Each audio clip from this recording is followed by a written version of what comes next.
দর্শক, তারেক রহমানের গাড়িবহর স্মৃতিসৌধে পৌঁছেছে। গাড়িবহরের সাথে রয়েছেন আমাদের সহকর্মী সুলতান মাহমুদ আরিফ।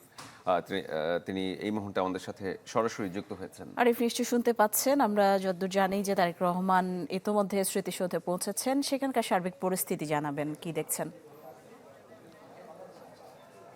কিছুক্ষণ আগে তারেক রহমানের যে আজকে স্মৃতিসৌধে আসা, সেটি কিছুক্ষণ আগে তিনি স্মৃতিসৌধের ভিতরে প্রবেশ করেছেন এবং তাকে পর্যাপ্ত আইনশৃঙ্খলা রক্ষাকারী বাহিনীর সদস্যরা ঠিক বলা যায় যে তাকে এখানে নিরাপত্তার সাথেই মূলত তার যে গাড়িটি অর্থাৎ যে লাল বাসটি, সেই বাসটিতে করে তারেক রহমান ভিতরে প্রবেশ করেছেন এবং দেখতে পাচ্ছেন বাইরে আইনশৃঙ্খলা রক্ষাকারী বাহিনীর সদস্যদের উপস্থিতি, এপিবিএন, সেনাবাহিনী, র্যাব, বিজিবি সবার উপস্থিতি রয়েছে এবং সাভার স্মৃতিসৌধে কাছাকাছি আসা মুহূর্তেই দেখতে পাচ্ছেন যে রাস্তার দুপাশেই এখানকার যে সমস্ত নেতাকর্মীরা ছিলেন তারা তাকে উষ্ণ অভ্যর্থনা জানিয়েছেন এবং তিনি হাত নেড়ে নেড়ে সেই উষ্ণ অভ্যর্থনাটি তিনি গ্রহণ করেছেন। শুধু এখানে নয়, একেবারে বলা যায় যে জিয়া উদ্যান থেকে শুরু করে আমি তারেক রহমানের সাথেই ছিলাম এবং রাস্তার দুপাশে হাজার হাজার নেতাকর্মীরা তাকে গ্রহণ করেছেন, উষ্ণ অভ্যর্থনা জানিয়েছেন এবং সাভার জাতীয় স্মৃতিসৌধের কাছাকাছি আসার পরে এখানেও কিন্তু যে নেতাকর্মীরা ছিলেন তারা কিন্তু উষ্ণ অভ্যর্থনা তাকে জানিয়েছেন এবং এর মধ্য দিয়েই তারেক রহমানকে যে বহন করা যে লাল বাসটি, অর্থাৎ যে বাসটিতে করেই তিনি শাহজালাল বিমানবন্দর থেকে তিনি পৌঁছেছেন পূর্বাচলে এবং পূর্বাচল থেকে যে লাল বাসটিতে করে তিনি পৌঁছেছেন এভার কেয়ারে এবং এভার কেয়ার থেকে পৌঁছেছেন গুলশান 196 নম্বর বাসায়। সেই বাসটিতে করেই তিনি আজকে দুটো প্রোগ্রামে তিনি অংশগ্রহণ করেছেন। তিনি গিয়েছেন তার প্রয়াত বাবা জিয়াউর রহমানের মাজারে এবং জিয়া উদ্যানে তিনি সেখানে শ্রদ্ধা জানিয়েছেন, তার বাবার কবর জিয়ারত করেছেন এবং এরপরই তিনি সেই লাল বাসটিতে করেই তিনি এসেছেন। লাইফবয় লিমিটেড এডিশন প্যাক কিনে জিতে নিতে পারেন ফিফা ওয়ার্ল্ড কাপ 2026 এর টিকিট। সাভার জাতীয় স্মৃতিসৌধে 1971 সালে যারা মুক্তিযুদ্ধ করেছেন, জীবন দিয়েছেন, তাদের কবর জিয়ারত করার জন্য এবং সেই যে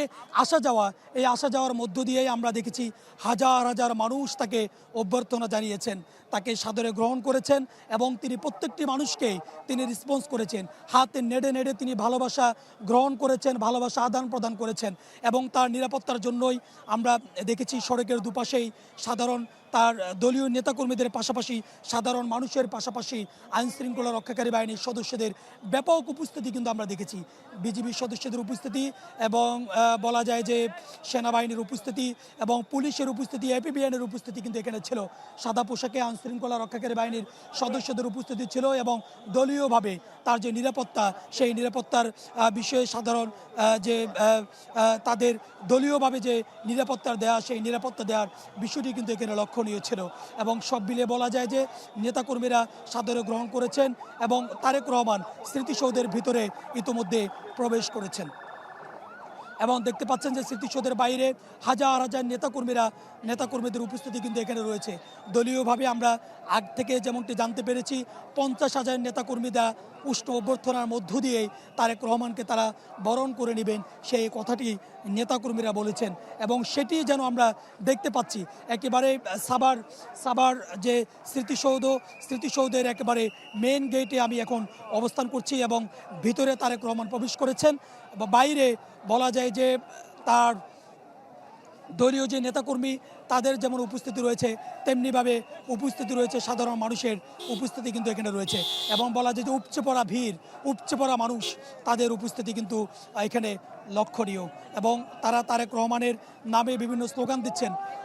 পাশাপাশি দলীয় স্লোগানগুলো তারা দিচ্ছেন এবং স্থানীয় নেতাকর্মী, তাদের যে স্থানীয় লিডার রয়েছেন তার নামে তারা স্লোগান দিচ্ছেন। সব মিলিয়ে বলা যায় যে তারেক রহমান বর্তমানে স্মৃতিসৌধের ভিতরে রয়েছেন এবং তারেক রহমান বের হওয়ার পরে তারা আর একবার তারেক রহমানকে দেখবেন, সেই অপেক্ষায় কিন্তু তারা স্মৃতিসৌধের সামনে অবস্থান করছেন। এবং আপনারা জানেন যে গতকাল তারেক রহমান দীর্ঘ প্রায় 17 বছরেরও বেশি, প্রায় 18 বছর পর বাংলাদেশের জমিনে তিনি পা রেখেছেন, বাংলাদেশের মাটিতে তিনি পা রেখেছেন এবং এরপরই তাকে দেখার জন্য লক্ষ লক্ষ মানুষ একত্রিত হয়েছেন এবং ঢাকা এবং ঢাকার বাইরে বিভিন্ন জেলা উপজেলা থেকে মানুষজন তারেক রহমানকে এক নজর দেখার জন্য তারা ঢাকায় এসেছেন গতকালকেই এবং গতকাল থেকেই রাজধানী ঢাকা জুড়ে মানুষের উপস্থিতি এবং এক নজর তারেক রহমানকে দেখবে এই প্রতীক্ষায় কিন্তু সাধারণ মানুষ এবং যারা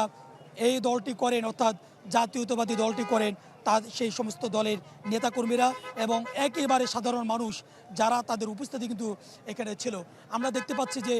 যে একেবারে যে ধান নিয়ে অর্থাৎ যে ধানের শীষ সেই ধানের শীষ নিয়ে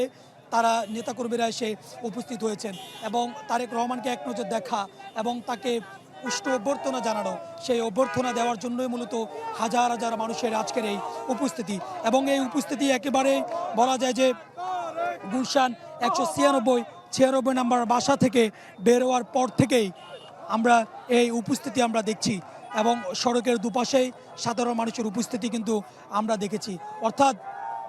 গতকাল থেকে তারেক রহমান যখন বাংলাদেশের জমিনে পা রেখেছেন তখন থেকেই নেতাকর্মীদের এই উষ্ণ অভ্যর্থনা, একেবারে বিমানবন্দর থেকেই এই উষ্ণ অভ্যর্থনা আমরা দেখেছি। বিমানবন্দরে তিনি যখন গতকালকে পা রাখলেন তখনই বিএনপির মহাসচিব মির্জা ফখরুল ইসলাম আলমগীর এবং স্থায়ী কমিটির সদস্য যারা রয়েছেন তারা উষ্ণ অভ্যর্থনার মাধ্যমে তারেক রহমানকে বরণ করে নেন এবং এরপরই তিনি বিমানবন্দর থেকে তারেক রহমানকে লাল বাসে করে তিনি উষ্ণ অভ্যর্থনা নীতি গিয়ে পৌঁছান পূর্বাচলে এবং পূর্বাচলে তিনি ভাষণ দেন যে তার যে দলীয় নেতাকর্মী সেই উদ্দেশ্যে তিনি ভাষণ দেন এবং পাশাপাশি দেশবাসীর উদ্দেশ্যে তিনি ভাষণ দেন এবং সেই ভাষণের মাধ্যমে দেশবাসীর জন্য তিনি কথা বলেন এবং তারেক রহমান প্রত্যয় ব্যক্ত করেন যে সবাইকে নিয়েই মূলত তিনি দেশ গঠন করবেন এবং সবাইকে নিয়ে যে নতুন বাংলাদেশ তিনি তৈরি করবেন সেই প্রত্যয় কিন্তু তিনি ব্যক্ত করেন এবং তিনি বলেছেন যে তার একটি পরিকল্পনা আছে। সেই পরিকল্পনা ঠিক সেই পরিকল্পনা কী ছিল সেটি যদিও তিনি একেবারে স্পষ্ট করেননি, তবে তিনি বলেছেন তার একটি পরিকল্পনা ছিল এবং সেই পরিকল্পনাকে কেন্দ্র করে সাধারণ মানুষের ভিতরে নতুন করে বাংলাদেশ নিয়ে ভাবনা তৈরি হয়েছে এবং এই মুহূর্তে তারেক রহমান স্মৃতিসৌধের ভিতরে রয়েছে, বাইরে ব্যাপক আইনশৃঙ্খলা রক্ষাকারী বাহিনীর সদস্যদের উপস্থিতি রয়েছে।